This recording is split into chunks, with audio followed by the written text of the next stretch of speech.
Hello friends, welcome to my channel. अगर आपको मेरी एक्सप्लेनेशन पसंद आए तो प्लीज प्लीज वीडियो को लाइक और चैनल को सब्सक्राइब करना बिल्कुल भी ना भूलें। तो चलिए मूवी को स्टार्ट करते हैं। स्टार्टिंग में ही वही और उसका हस्बैंड चन, उन दोनों का भयंकर वाला रोमांस हमें देखने को मिलता है। वही मना करती है, मेरा आज मूड नहीं है। चन कहता है, कोई बात नहीं, मूड का क्या है, मैं बना दूंगा ना। यहाँ इन दोनों का रोमांस चल ही रहा होता है, लेकिन किसी का कॉल आ जाता है। चैन को पता चलता है कि लिली की हेल्थ ठीक नहीं है और इसकी वजह से उसको ब्लड की जरूरत होगी।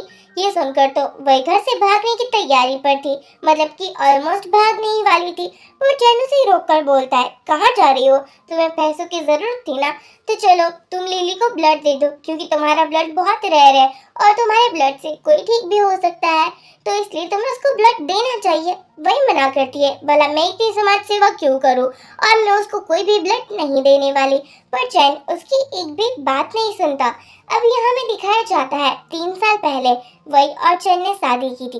तभी चैन की जान एक लड़की ने बचाई थी, जिसके बाद वो हर बार वही को ब्लड देने को बोलता था और उसके बाद उसको पैसे भी देता था। वो सोचता था कि वही ने इसलिए शादी की है चैन से क्योंकि वो बहुत अमीर है। यहाँ वही मना करती है, लेकिन चैन उसकी एक भी बात नहीं सुनता और उसका ब्लड ले लिया जाता है। वही बेहोश हो जाती है। कुछ टाइम बाद सासू मम आती है। जैसा कि आपने हर एक ड्रामा या फिर मूवीज में देखा ही है कि यहाँ चाइनीज सासू मम कितनी ज्यादा खतरनाक होती है, तो ये भी कुछ डेविल वाली ही थी। वो अपनी डॉटर इन लो यानी कि वही को कहती है, अब खाना भी बना दो मैडम, अब मुझे ही सब कुछ करना पड़ेगा, तो घर में बहू रखी क्यों हो। अब वही खाना भी बना देती है। वो कुछ बोला नहीं करती थी, पर सासू मम तो उल्टा सर ही चढ़े जा रही थी कि ये खाना बहुत ज्यादा सॉल्टी है, मैं नहीं खाने वाली, तुम्हें ही खाना होगा। वही सोचती है कि 3 साल पहले मुझे बिल्कुल लगा नहीं था कि आज मेरी जैसी हालत है वैसी हो जाएगी। वो बहुत फ्रस्ट्रेट हो चुकी थी। वो के फोन पर फोटोज आती है जो थी लिली और चैन की। लिली ने मैसेज भी किया था कि चैन कभी भी तुमसे प्यार नहीं करेगा, क्योंकि मैं ऐसा होने ही नहीं दूंगी। ये देखकर तो वो को बहुत गुस्सा आता है। हॉस्पिटल में लिली की तबीयत बहुत खराब थी। एक्चुअली ऐसा था नहीं, लेकिन वो वही को मानना चाहती है तो वो ऐसी पैतरे आजमाया करती है। डॉक्टर बोलते हैं कि लिली की एक और सर्जरी करनी पड़ेगी, हो सकता है कि उसमें ब्लड की भी जरूरत हो। लिली तो मासूम बनती है, चैन मुझे मरना नहीं है, मैं हर रोज यही सपना देखती हूँ कि मैं तुम्हें देखूं, प्लीज मुझे बचा लो ना। चैन बोलता है, तुम्हें कुछ भी नहीं होगा। वही जा रही थी तभी उसे चैन का कॉल आता है कि जल्दी से हॉस्पिटल आ जाओ, क्योंकि लिली को हो सकता है ब्लड की जरूरत हो। वही कहती है, ठीक है मैं आ रही हूँ। यहाँ पर वो आ जाती है और उसे डाइवोर्स पेपर देती है कि तुम मुझे डाइवोर्स दे दो, मुझे तुमसे छुटकारा चाहिए। चैन उसे फाड़ कर बोलता है, सोच भी कैसे लिया कि तुम मुझसे डाइवोर्स ले सकती हो, डाइवोर्स तो जस्ट मैं ही तुम्हें दे सकता हूँ। वो उसे किस कर लेता है। वही उसे बोलती है, एक थप्पड़ मार करके डाइवोर्स तो मैं लेकर ही रहूंगी।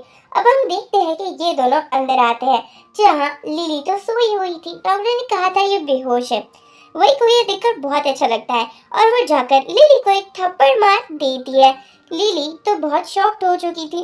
वही बोलती है, क्या बात है, मेरे ब्लड से ज्यादा मेरे हाथ काम नहीं करते। जो बेहोश थी वो अचानक ही होश में आ गई। लिली तो चैन से गले मिली हुई थी। देखो ना तुम्हारी वाइफ कितनी ज्यादा क्रूअल है, मुझे मार रही है। वही बोलती है, एक ही मंथ में 4 ऑपरेशन और फिर भी ये इतनी अच्छी लग रही है, इवन कि मेकअप भी किया हुआ है, क्या बात है। ऐसी पेशेंट तो मैंने पूरी लाइफ में ही नहीं देखी। तुम ना बहुत बेवकूफ हो चैन, वैसे दिमाग होता है वो बहुत अच्छी चीज है, अफसोस वो तुम्हारे पास नहीं है। हालांकि वही हाउसवाइफ थी, लेकिन वो ऐसी वुमन नहीं थी कि जिसको आसानी से कोई परेशान कर दे। वो बहुत स्ट्रांग माइंडेड थी। चैन बोलता है कि ऐसा तुम मत करो, क्योंकि ये पेशेंट है। वही बोलती है, अच्छा ठीक है, तो तुम इसे संभालो। तभी डॉक्टर आकर बोलते हैं कि इसका ऑपरेशन करना पड़ेगा, आपको पता है ना ब्लड की जरूरत है, क्या आपने वही मैडम को बुला लिया है। लिली बोलती है, वो तो मुझसे नाराज है, मुझे कभी वो अपना ब्लड नहीं देगी। चैन वही के पास आता है। वही बोलती है, तुम्हें मेरी कोई परवाह नहीं है ना, इसलिए मुझे डाइवोर्स चाहिए। अगर मैं मर भी गई ना तो भी अपनी शक्ल दोबारा मत दिखाना। यहाँ चैन उसे रोकते रह जाता है, लेकिन वही निकल जाती है और वो किसी को कॉल कर कर बोलती है कि मैं वापस घर आना चाहती हूँ। अब यहाँ वही थोड़ी मिस्टीरियस थी, उसको देखकर लगता था कि वो कोई गरीब फैमिली से नहीं आती, उसका फैमिली बैकग्राउंड बहुत ज्यादा स्ट्रॉन्ग है। वही का भाई बोलता है, देखो तुम जब चाहे तब आ सकती हो, 3 साल पहले तुमने गलती की थी जिसकी वजह से मैं नाराज था, पर अगर तुम डाइवोर्स ले लोगी ना तो हमारे घर के दरवाजे हमेशा तुम्हारे लिए खुले ही है, तो प्लीज जल्दी से उस बेवकूफ से डाइवोर्स ले लो। वही कहती है, ठीक है मैं डाइवोर्स लेकर आपके पास आ रही हूँ।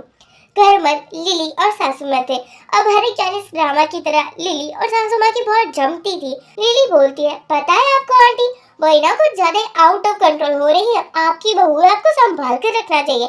आजकल की लड़कियों को कह नहीं सकते कब वो अपनी ही सासू मॉम को बाहर निकाल दे। और यहाँ हम देखते हैं कि हमारी वही आती है, वो उसे बोलने लगती है, सासू मॉम खाना बनाओ मुझे भूख लगी है। वही बोलती है, आज मैं इस घर को छोड़कर जा रही हूँ, तो आपको जो बनाना है ना आप वही बना दीजिए। क्या बात है लिली, तुम इतनी जल्दी ठीक भी हो गई और यहाँ पर दर्शन भी दे दिए। लिली बोलती है, हाँ मेरी तबीयत ठीक नहीं थी ना, इसलिए मैं अपनी आंटी से मिलने के लिए आई थी। वो उसकी रियल आंटी नहीं थी, लेकिन सासू मम को तो लिली को ज्यादा ही पसंद थी। वही यहाँ अपना सामान पैक करने लगती है, वो पास की बातें भी याद करती है। तभी एक सर्वेंट बोलती है, हमारा खानदानी नेकलेस नहीं मिल रहा, कहीं वही ने तो नहीं ले लिया। वही की यहाँ चेकिंग होने लगती है, आई मीन चेकअप होने लगता है।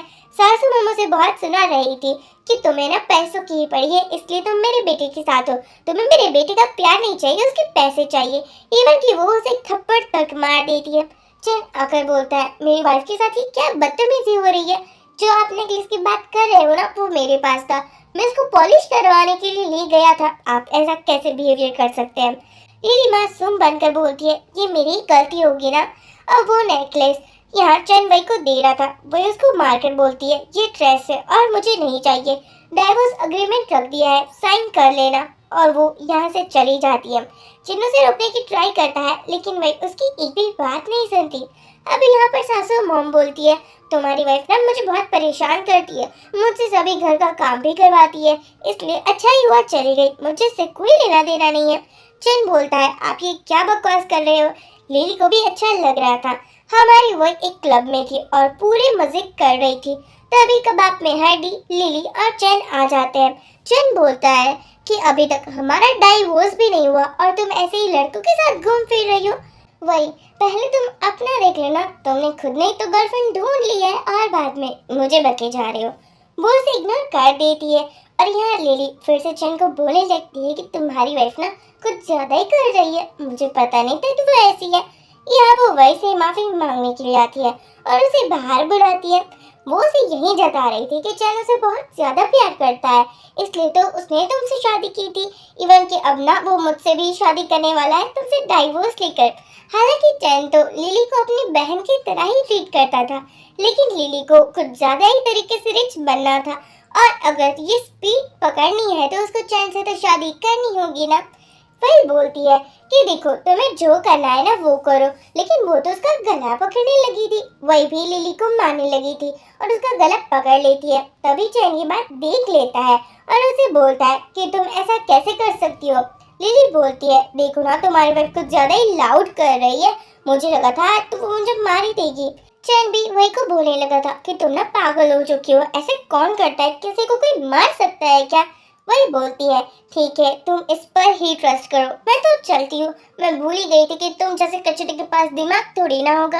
यहाँ चैन लिली को बोलता है कि तुम ना उससे दूर रहो, क्योंकि मुझे नहीं लगता कि तुम दोनों सेफ हो। लिली कहती है, तुम डाइवोर्स कब लोगे।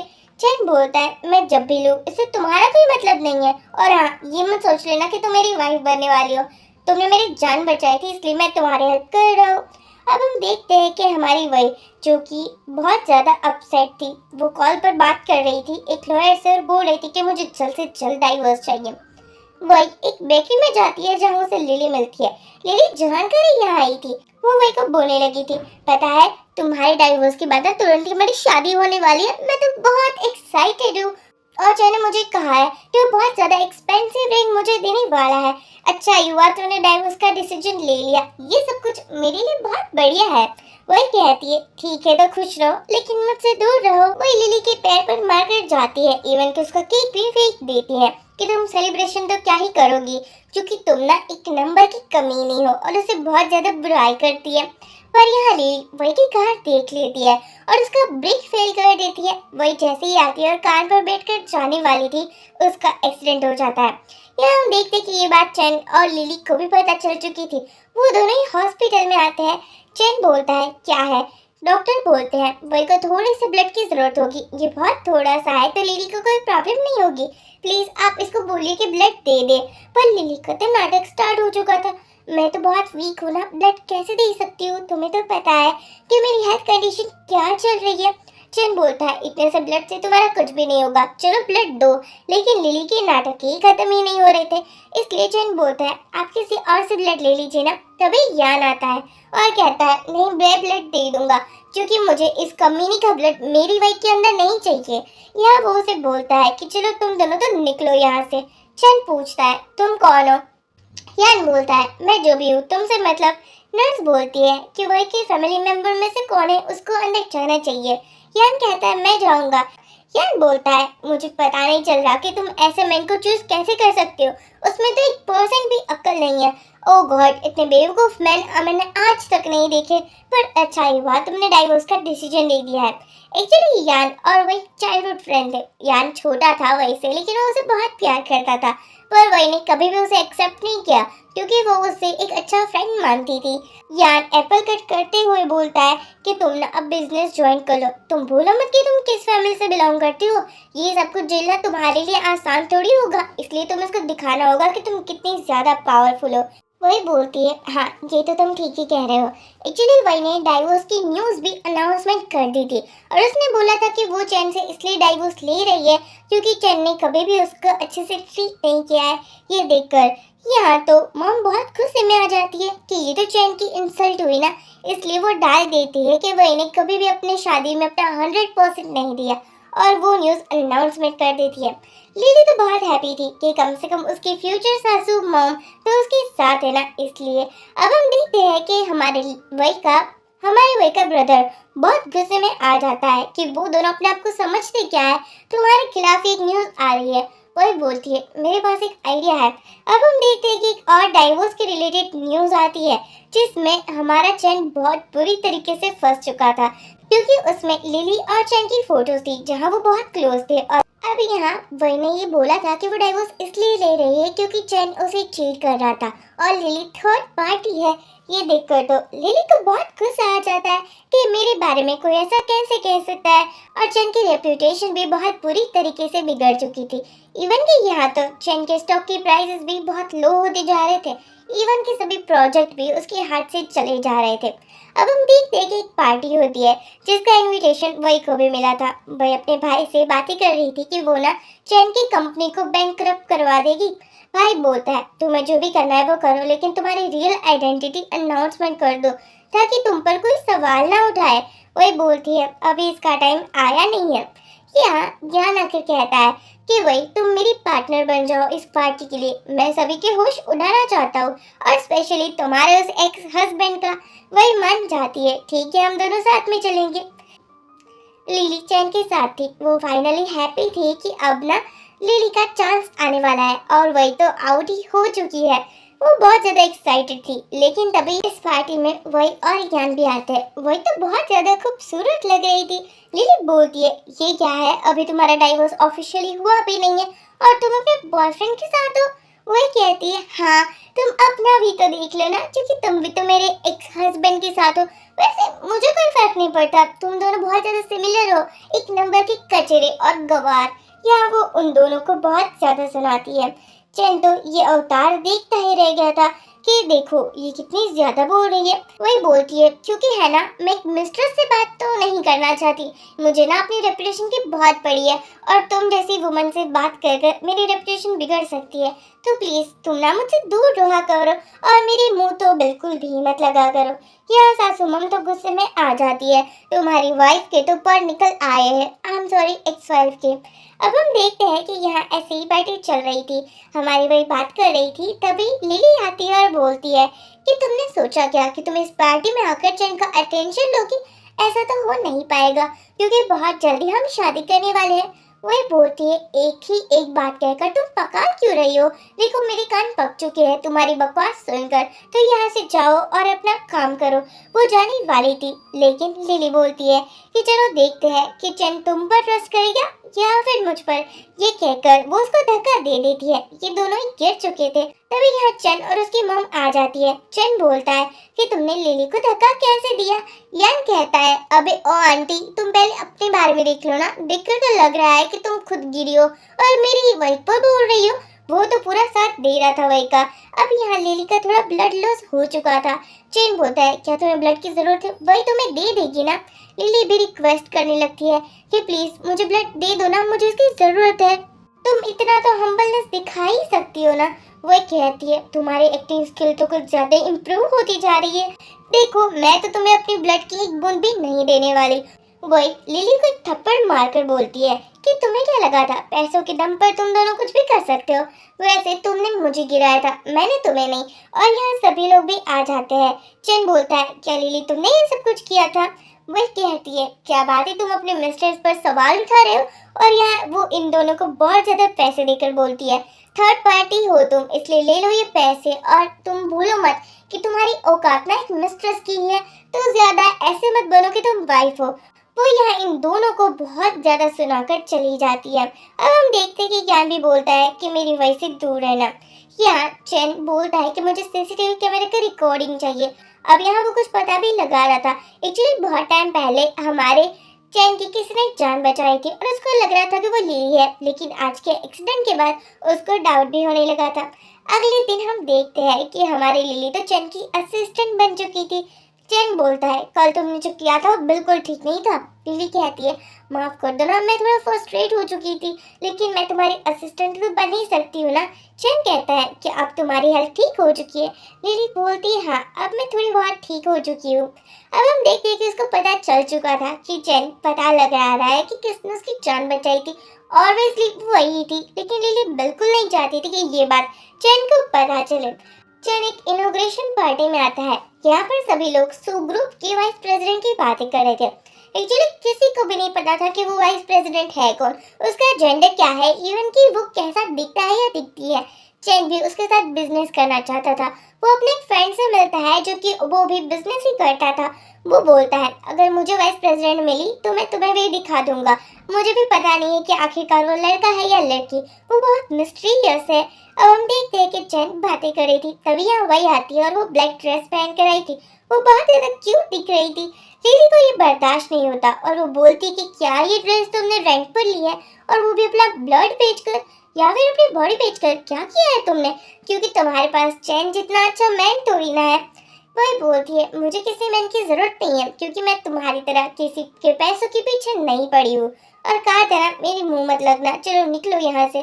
तभी सासू मॉम भी आ जाती है, वो भी थोड़ा बहुत सुना लेती है। अब यहाँ एक ऑक्शन भी चल रहा था जिसमें एक बहुत कीमती जेड का कुछ पीस था, और यहाँ ये पीस तो बिलोंग करता था चैन की फैमिली से। चैन के दादाजी को बहुत पसंद था, इसलिए चैन की मॉम सोचती है कि किसी भी रात में मुझे ये चाहिए, लेकिन वही उसको बहुत ज्यादा पैसों में खरीद लेती है।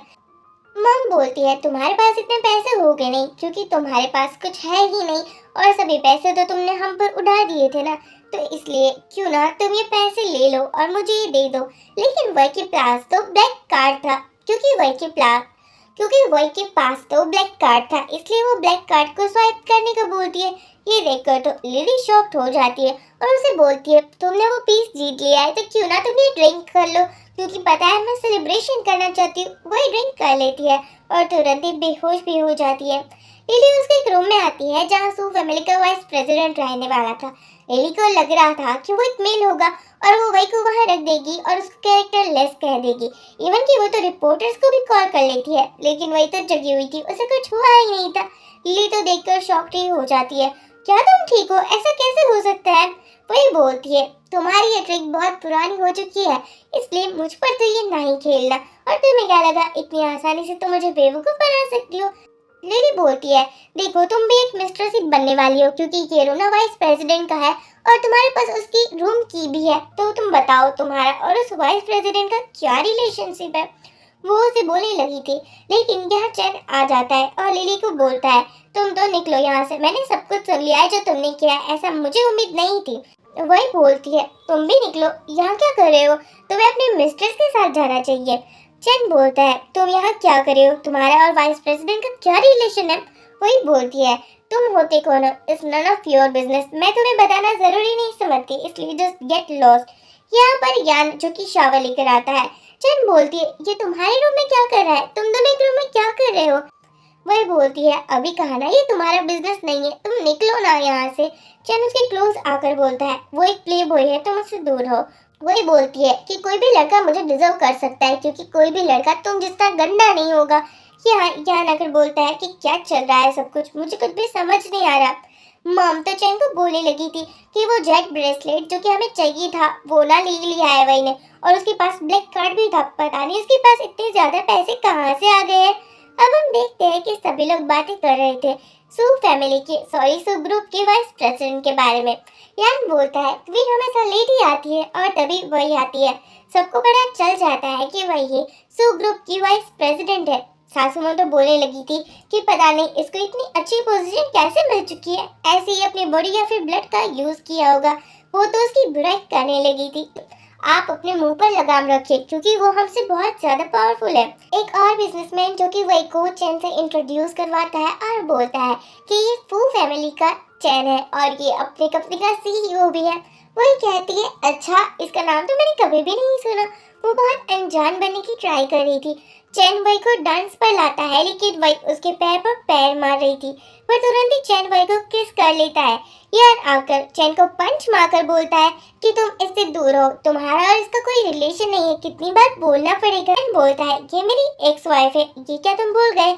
यान बोलता है, एक्स होगी लेकिन अभी ये मेरी करंट गर्लफ्रेंड है, इसलिए इससे दूर रहना। सासू मॉम भी वही को सुनाने लगी थी कि तुम मेरी बेटे के पीछे पड़ी थी पैसों के लिए, इवन कि तुम अगर इतनी रिच ही हो तो तुमने मेरे घर में सभी काम क्यों किया, बर्तन झाड़ू सफाई सब कुछ तो तुम करती थी, हमारे घर पर तुम एक सर्वेंट से कम नहीं थी। यान बोलता है, जो भी हो चुका वो हो चुका है, अब मेरी वही को कोई भी कुछ कहे ये मैं बर्दाश्त नहीं करूंगा। लेकिन सासू मॉम का तो मुंह बंद ही नहीं हो रहा था। वही बोलती है, बहुत हो गया, अब मैं मैरिड नहीं हूँ और ना ही अब मैं चैन की वाइफ हूँ, तो चली जाती है। यहाँ हम देखते कि चैन वही को कॉल करता है कि हमारी एक बिजनेस डील होने वाली थी, जिसके बाद मैं मीटिंग की बात करना चाहता हूँ और कुछ पर्सनल भी। वही कहती है, हमारे रिलेशन में कुछ भी पर्सनल नहीं है। वो कॉल रख देती है और यहाँ तो चैन ने लिली को भी अपने असिस्टेंट की पोस्ट से निकाल दिया था। यान आता है और वही को फ्लावर देकर बोलता है, पता है ना मैं तुम्हें कितना लाइक करता हूँ। वही बोलती है, तुम्हें भी पता है ना मैं तुम्हें अपना एक अच्छा फ्रेंड मानती हूँ। यान का यहाँ फिर से दिल टूट जाता है। वही से फू फैमिली से कोई मिलने के लिए आया था, वही को लगा था चैन था, लेकिन नहीं, ये तो उसके दादाजी थे। अब चैन जितना बुरा था उतना ही उसके दादाजी भी बुरे थे। दादाजी बोलते हैं कि तुम यान के साथ हो ना, वो तुमसे यंग है, तुम ऐसा कैसे कर सकती हो। वही बोलती है कि आपको क्या लेना देना है, आप बिजनेस की बात कीजिए ना। एक्चुअली वो जेट का पीस लेने के लिए आए थे, लेकिन वही ने तो साफ मना कर दिया था। तो चैन के दादाजी यान के पापा को कॉल कर कर बोलते हैं कि तुम्हें अपने बेटे को संभाल कर रखना चाहिए। यान के पापा बोलते हैं कि तुम अपनी फैमिली का देख लो ना, तुम अपने पोते का देखो, हमारी फैमिली में इंटरफेयर मत करो। दादाजी का तो यहाँ पोपटी बन जाता है और वो यहाँ से चले जाते हैं। अब देखते हैं कि वही को कॉल आता है उसका भाई का, और वो बोल रहा था कि अब तुम्हारी रियल आइडेंटिटी अनाउंसमेंट कर देनी चाहिए। लिली चैन को एक घर के पास लेकर आई थी और बोल रही थी कि इसी लड़की ने तुम्हें बचाया है। वो वही नहीं थी और वो सोच रही थी कि मैं कभी भी पता नहीं लगने दूंगी। यान वही के बेडरूम में आता है और उसे ऐसे सोता हुआ देखकर बोलता है, वही तुम तो मॉर्निंग में भी प्रीटी लगती हो। वही बोलती है, तुम्हारा फ्लर्टिंग बहुत हो चुका, बताओ क्या काम है। यान बोलता है, पता है लिली ने ना एक न्यूज़ अनाउंसमेंट कर दी है, उसका नाम नहीं आया, लेकिन तुम्हारे बारे में सभी बहुत बुरा बोल रहे हैं कि तुम वाइस प्रेसिडेंट हो, लेकिन तुमने अपनी बॉडी का मिसयूज किया है और तुम ना सबसे ऐसे ही काम निकालवाती हो। वो तुम्हारी रेपुटेशन बिगाड़ना चाहते हैं। वही बाहर आती है, सभी लोग उससे पूछ रहे थे, इवन के लिली तो उसके ऊपर पानी भी फेंक देती है। वही बोलती है, कोई बात नहीं, जो चल रहा है वो चलने दो। वही तुरंत ही चैन को कॉल करके बोलती है, थैंक्स टू यू, तुमने मेरी रेपुटेशन को डिस्ट्रॉय कर दिया है, पता नहीं अब तुम क्या क्या करने वाले हो मेरी लाइफ के साथ, पर मैं तुम्हें मुंह तोड़ जवाब देने वाली हूँ। चैन बोलता है, अबे यार मैंने ऐसा कुछ भी नहीं किया। वही कहती है ये तो मुझे नहीं समझाओ तो बेटर होगा। लिली और सासू माँ बहुत ज्यादा हैप्पी थे वही की इमेज को डिस्ट्रॉय कर कर। वो दोनों बोल रहे थे कि आज की पार्टी में ना वही आने ही नहीं वाली, लेकिन तभी वही यहाँ ट्रैक सूट पहनकर आ जाती है। लिली बोलती अरे भाई ये तो तुम हो ना। वो चाहती थी कि सभी मीडिया वही के ऊपर अटेंशन दे और होता भी ऐसा ही है। वही जैसे तैसे बच जाती है। तभी चैनो से बोलता है कि तुम यहाँ क्यों आई हो, तुम्हें नहीं आना चाहिए था। वही कहती है तुम होते कौन और मुझे एडवाइस देने वाले, तुम ना अपने काम से काम रखो। कितनी बार कहना पड़ेगा कि तुम्हारे ये सड़ा हुआ मुंह मुझे तो एटलीस्ट मत ही दिखाओ। लिली बोलने लगती है कि मेरी ही गलती है, मैंने तुम्हें पहचान लिया और तुम्हारा नाम लिया ना, इसलिए सभी रिपोर्टर्स बोलने लगे थे कि वो तुम हो, माफ कर देना मुझे। वही बोलती है ये तुमने जानकर किया है, ये तो मुझे पता है, तो इसलिए मेरे सामने तो एक्टिंग मत करो। अब यहाँ चैन लिली को बोल रहा होता है तुमने ऐसा क्यों किया। लिली माफी मांग रही होती है। अब देखते हैं कि वही का भाई भी चैन से मिलने के लिए आता है।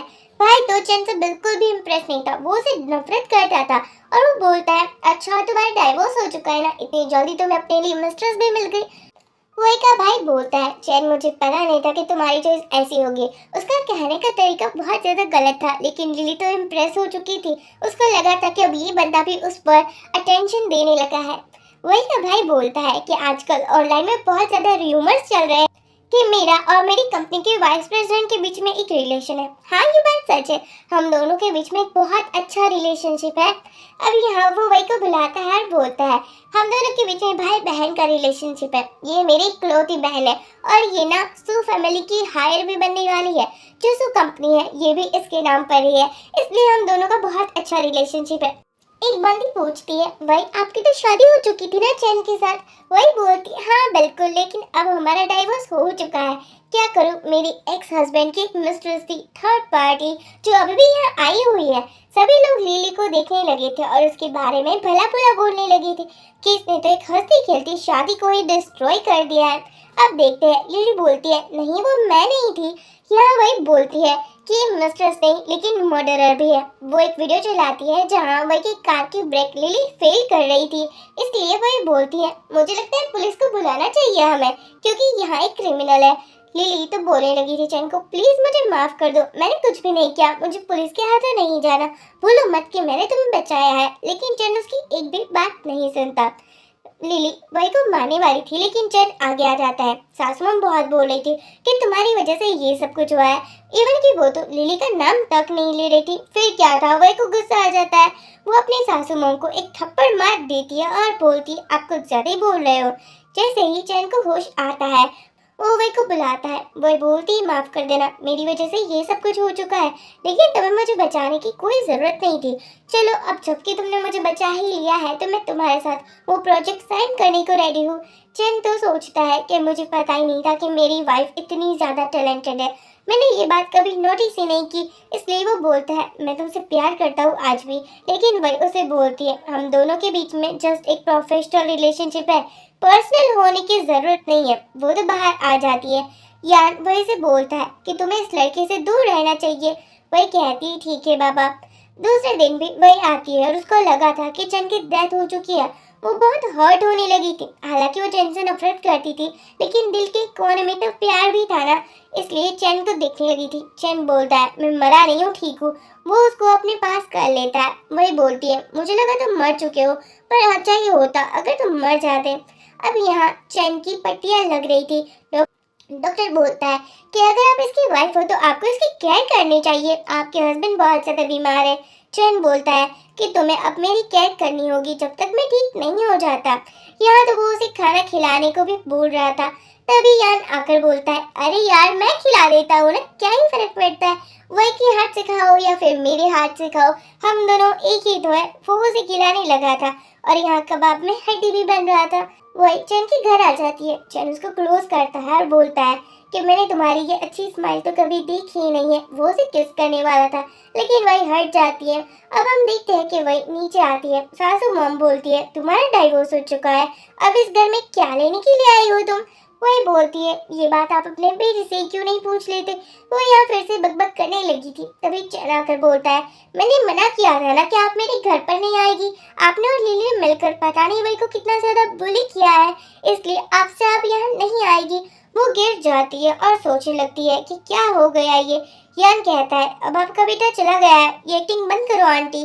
अब हम देखते हैं कि हमारी वही यही बात सोच रही थी कि क्या वो चैन से आज भी प्यार करती है। वो सोचती है नहीं नहीं, अब मैं ये सब कुछ नहीं करने दूंगी, मैं अपने आप पर कंट्रोल करूंगी, मुझे चैन से कोई लेना देना नहीं है। चैन दोबारा वही को कॉल करता है। यान कॉल पर बोलता है हम दोनों के इम्पोर्टेंट टाइम पर तुम डिस्टर्ब कर रहे हो। चैन को जले से होने लगी थी, ये तो मेरे वाइफ से चिपकता ही रहता है। अब यहाँ यान और वही जा रहे थे, तभी चैन भी आ जाता है और इन दोनों को डिस्टर्ब करने लगा था। चैन वही की ऑफिस में आता है जहाँ उसे वही कहीं भी नहीं मिलती। यान बोलता है वो तो उनसे फर्स्ट्रेट हो चुकी थी इसलिए चली गई है। तभी एक न्यूज़ आती है कि वही जिस प्लेन में थी उसके कितने ज़्यादा पैसेंजर मिल नहीं रहे हैं क्योंकि प्लेन क्रैश हो चुका है। फिर क्या था, सभी लोग बहुत टेंशन में आ जाते हैं। हमारा चैन अपने आप को ही दोष दे रहा था कि उसकी वजह से ये सब कुछ हुआ, उसने कभी भी वही को अच्छे से ट्रीट नहीं किया, वो बहुत ज़्यादा रिग्रेटफुल कर रहा था। यहाँ तो वो मिलने के लिए आता है वही के भाई से भी, लेकिन भाई को भी कुछ भी पता नहीं चला था, इसलिए चैन जाता है उसी जगह जहाँ पर हमारी वही गायब हो चुकी थी। और यहाँ हम देखते हैं कि ये दोनों ही हॉस्पिटल में थे क्योंकि उन दोनों का एक्सीडेंट हो चुका था। वही के भाई को लगा था कि चैन कहीं ना कहीं वही को प्यार तो करता है, लेकिन वही अब कभी भी उसे एक्सेप्ट नहीं करने वाली। यहाँ पे बहुत ज़्यादा डरा हुआ था। हमारी वही को होश आ जाता है, लेकिन वो चैन को पहचान नहीं रही थी। चैन की तबीयत बहुत ज़्यादा बिगड़ गई थी, लेकिन फिर भी वो इसके सामने देख तक नहीं रही थी और उसे बोलती है हाँ मुझे पता है तुमने मेरी जान बचाई है, थैंक यू सो मच। अगर तुम्हें मेरी हेल्प की कोई ज़रूरत हो तो बता देना, और वैसे तो तुम स्ट्रेंजर ही हो, लेकिन फिर भी मैं अपना कॉन्टेक्ट नंबर तुम्हें दे दूंगी। यहाँ वो बोलती है कि मुझे इनके साथ नहीं रहना, मुझे दूसरे रूम में जाना है। चैन बोलता है ऐसे तुम क्यों कर रही हो। वही बोलती है तुम एक स्ट्रेंजर हो और मुझे अनकंफर्टेबल फील होता है। कुछ दिनों बाद वही अपने काम पर थी। चैन आकर उसको टिफिन देता है, लेकिन वही बोलती है कि हम दोनों स्ट्रेंजर्स हैं, तुम इतना ज़्यादा फ्रेंडली क्यों हो रहे हो, मुझे समझ नहीं आ रहा है। चैन उसको याद दिलवाने की ट्राई करता है कि मैं तुमसे बहुत प्यार करता हूँ और एक टाइम के लिए तुम भी मुझसे बहुत प्यार करती थी। वही बोलती है लेकिन अब तो मुझे कुछ भी याद नहीं है, इसलिए तुम मुझसे ना ही कहो तो बेटर होगा। हमारी वही अब चैन को इग्नोर कर रही थी। चैन फिर से वही के पास आता है। वही के हाथ में एक ब्रेसलेट था जो गिर चुका था। चैन समझ जाता है कि वही नहीं उसकी एक टाइम पर जान बचाई थी, लेकिन वही यहाँ से बोल देती है कि मेरा तुम्हारा कोई रिलेशनशिप नहीं है। चैन अब्रॉड जाने वाला था, लेकिन वही उसके पास आ जाती है। चैन उसे माफ़ी मांगने लगा था कि प्लीज़ मुझे माफ़ कर दो, मैंने जो भी किया वो बहुत गलत था। वही बोलती है ठीक है मैं माफ कर देती हूँ, लेकिन हाँ अब मुझे भोली भाली समझने की गलती मत करना। चैन तो उसे किस कर देता है। अब हम देखते हैं कि एक पार्टी चल रही होती है जो थी वही की बर्थडे पार्टी। उसका भाई बहुत हैप्पी था कि कम से कम वही की लाइफ में थोड़ी बहुत तो खुशियाँ आई है ना। यहाँ यान ने वही के लिए फायरवर्क भी चलाए हुए थे। वो उसके साथ डांस कर रहा था और उसकी चिक पर किस भी कर देता है। ये देखकर चैन बोलता है क्या चल रहा है ये मेरी वुमन है, तुम ऐसा क्यों कर रहे हो। यान कहता है कि सोच लेना अगर ये इतनी सी भी हर्ट हुई ना तो मैं इसको अपने पास बुला लूंगा, क्योंकि वही ना मेरे लिए ऑल टाइम फेवरेट रहेगी। चैन कहता है नहीं ऐसी नौबत मैं आने नहीं दूंगा। यह वो सबके सामने वही को प्रपोज करता है दोबारा शादी करने के लिए, और वही सब कुछ भुलाकर चैन को हाँ कह देती है, क्योंकि अब चैन सब कुछ समझ चुका था और उसे रियलिटी की भी समझ हो चुकी थी। हर एक चाइनीज ड्रामा की तरह यहाँ चैन बेवकूफ़ है जिसको रियलिटी से कोई मतलब नहीं था, पर एक बात अच्छी थी कि उसका और लिली का कोई रिलेशन नहीं था, जस्ट वो उसकी एक हेल्प ही कर रहा था, लेकिन लिली हर बार इस हेल्प का फ़ायदा उठाया करती थी। तो आपको ये स्टोरी कैसी लगी मुझे कमेंट के थ्रू ज़रूर बता दीजिए। आपके ओपिनियन शेयर करना बिल्कुल भी ना भूलें, और अगर मेरी एक्सप्लेनेशन पसंद आई है तो प्लीज़ वीडियो को लाइक और चैनल को सब्सक्राइब करना बिल्कुल भी ना भूलें। चलिए मिलते हैं ऐसी ही इंटरेस्टिंग मूवी के साथ, तब तक के लिए bye bye, thank you for watching.